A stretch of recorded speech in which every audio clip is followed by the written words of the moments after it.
Rock bands don't usually stop because they want to. They stop because something breaks. A voice, a body, a hand, a lineup, or the illusion that it can go on forever. These 10 bands all reached that moment. Some admitted it, some resisted it. All of them hit a wall that made 2026 the end.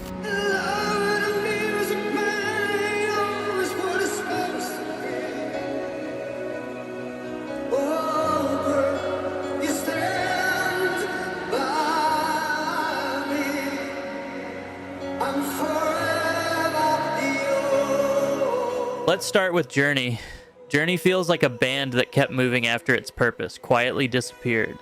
I grew up with those songs everywhere, and they still connect instantly, but the group behind them slowly lost cohesion. By 2025, Neal Schon stood alone as the last original member surrounded by lawsuits, silence, and constant tension. Arnel Pineda carried impossible expectations, publicly apologizing after difficult performances, which revealed how fragile the situation had become.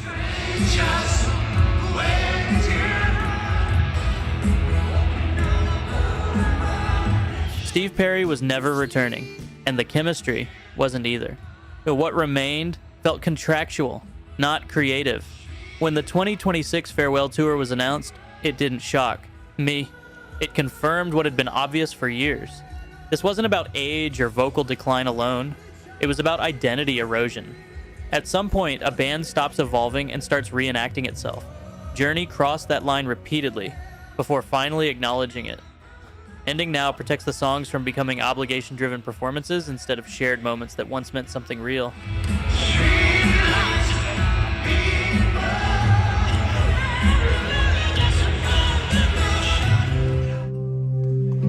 He was the wizard of 1,000 kingdoms. Had a chance to meet him one night. Uriah Heep approached the end in a way I respect deeply, without panic.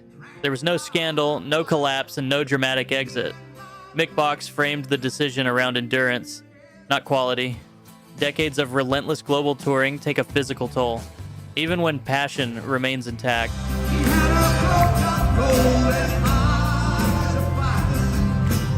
The Magicians. Farewell Tour felt less like a goodbye and more like a controlled descent. That distinction matters. They didn't wait until performances weakened or fans noticed decline. They chose the timing themselves. What complicates the narrative is Box's honesty about occasional future appearances, festivals or short runs, maybe special events. But the era of constant world touring is over, and that's the real ending here. For me, Uriah Heep didn't quit. They recalibrated. Stepping back doesn't erase their legacy. It preserves it. Sometimes the smartest move isn't stopping entirely, but refusing to let the road dictate how a band should sound at the very end. Won't you show me the way?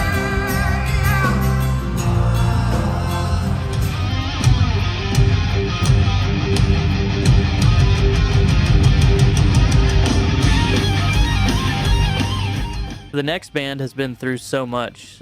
Megadeth. Megadeth reaching this final stage feels uncomfortable because it isn't driven by nostalgia or choice. It's driven by limitation. Dave Mustaine has been open about the hand condition that makes playing painful and unreliable. For a band built on precision and aggression, that changes everything. I don't hear someone planning a victory lap. I hear someone calculating what's physically possible.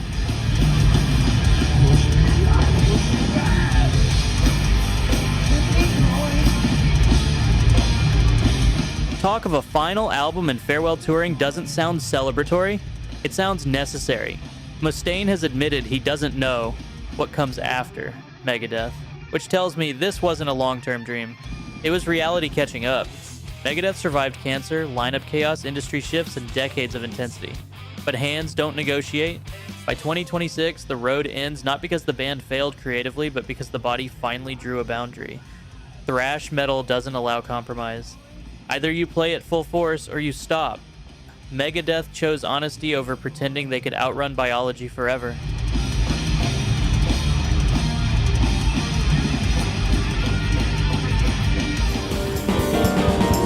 Smoking Mamba.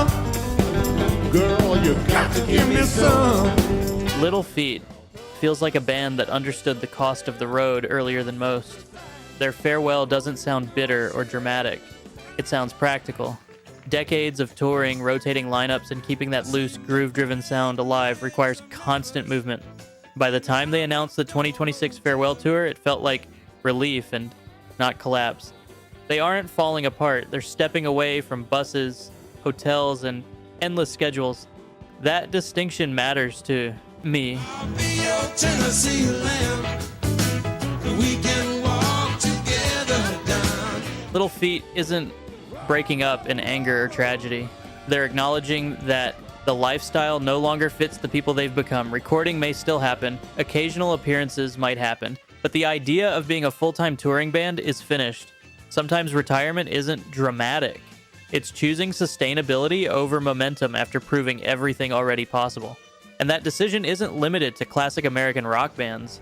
It appears elsewhere too, even when the names are less familiar to some listeners.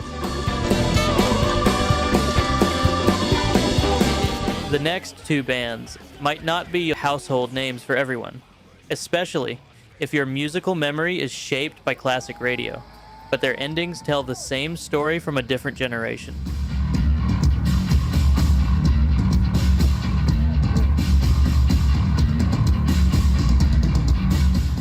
First up is Channel Zero. They always felt like more than just another metal band. In Belgium, they were a cultural reference point. After breaking up in the 90s and rebuilding their legacy after 2009, they understood how rare a second life is. That's why their 2026 farewell is so deliberate. Final arena shows, hometown focus, no vague promises. This isn't burnout or scandal. It's completion.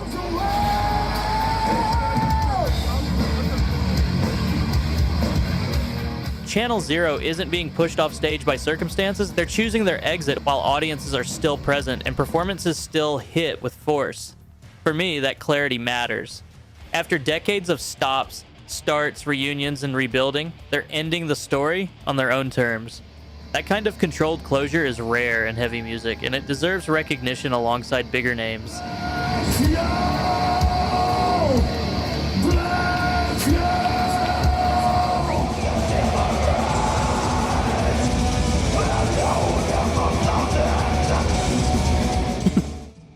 Crown's farewell hits differently because nothing is forcing it. They didn't implode. They didn't fade out. They chose an ending. After more than 3 decades, they announced 2026 would be their final year, explicitly framed as going out on their own terms. I respect that discipline. Extreme metal rarely allows graceful exits. Bands usually grind until something breaks physically or internally. The Crown rejected that cycle. They spoke openly about legacy, intensity, and knowing when energy can't be maintained forever.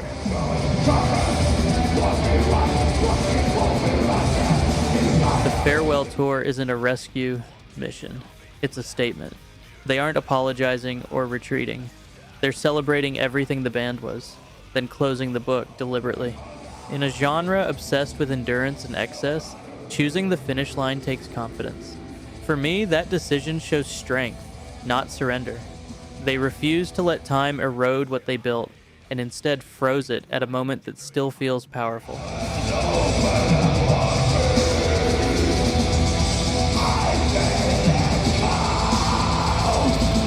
Up to this point, these bands are counting down toward an ending in 2026.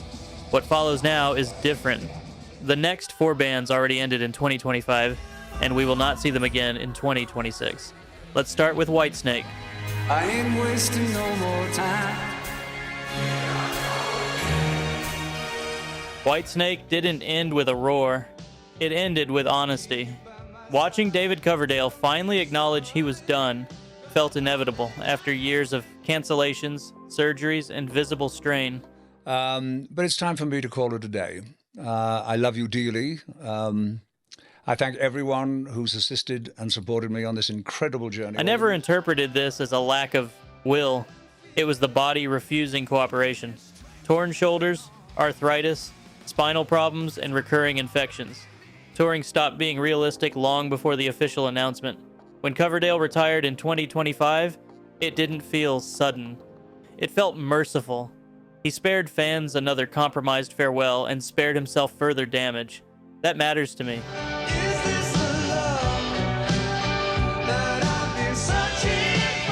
Whitesnake didn't collapse in denial. They accepted reality. Ending cleanly protected the band's legacy instead of stretching it across stages his body could no longer survive. After decades of pushing through pain to deliver night after night, choosing to stop wasn't weakness. It was responsibility. Whitesnake didn't lose their power. They preserved it by refusing to let decline define the final chapter. Here I go again on my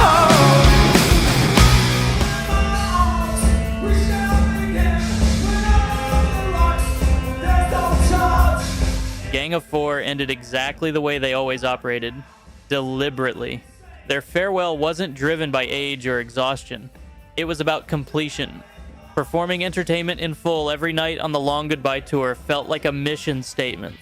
I've always seen Gang of Four as a band that understood purpose better than most. Ending with the album that defined them made perfect sense.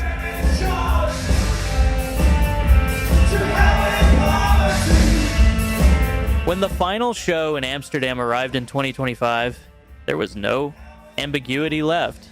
This wasn't a pause or a break. It was closure. For me, that clarity is rare. So many bands drift into silence or leave endings unresolved. Gang of Four chose punctuation. They stopped while the message out remained sharp. The performances stayed focused, and repetition hadn't diluted intent. They didn't wait for nostalgia to blur meaning. They closed the circle consciously, leaving behind a body of work that still says exactly what it was meant to say.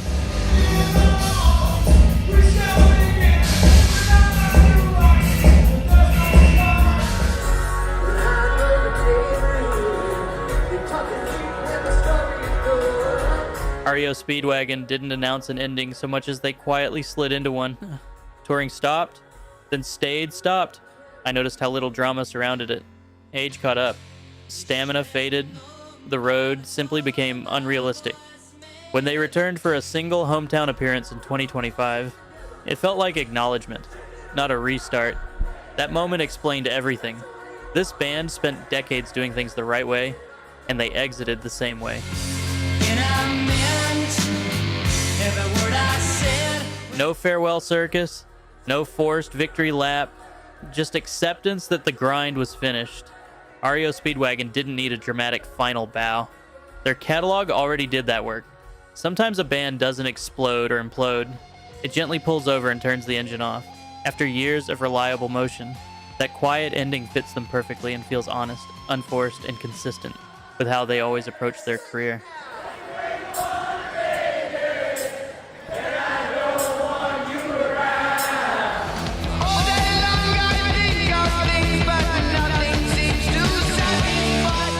Black Sabbath's ending still feels unreal to say out loud.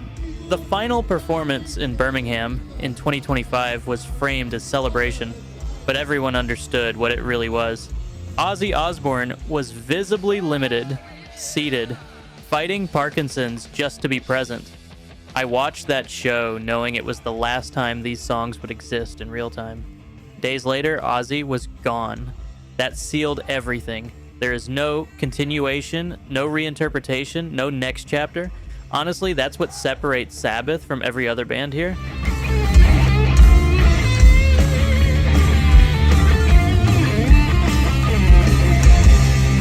This wasn't a decision stretched across years. It was a final moment followed by silence. The band that invented heavy metal didn't fade away slowly. It stopped instantly. Nothing unresolved, nothing left to prove. The story ended exactly where it began, with the people who created it leaving behind a legacy so complete it needs no extension, correction, or revival.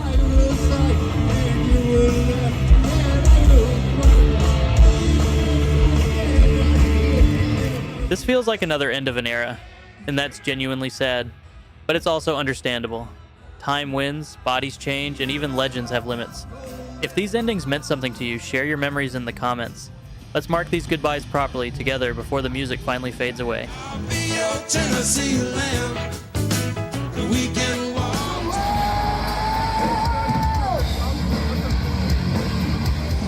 Fucking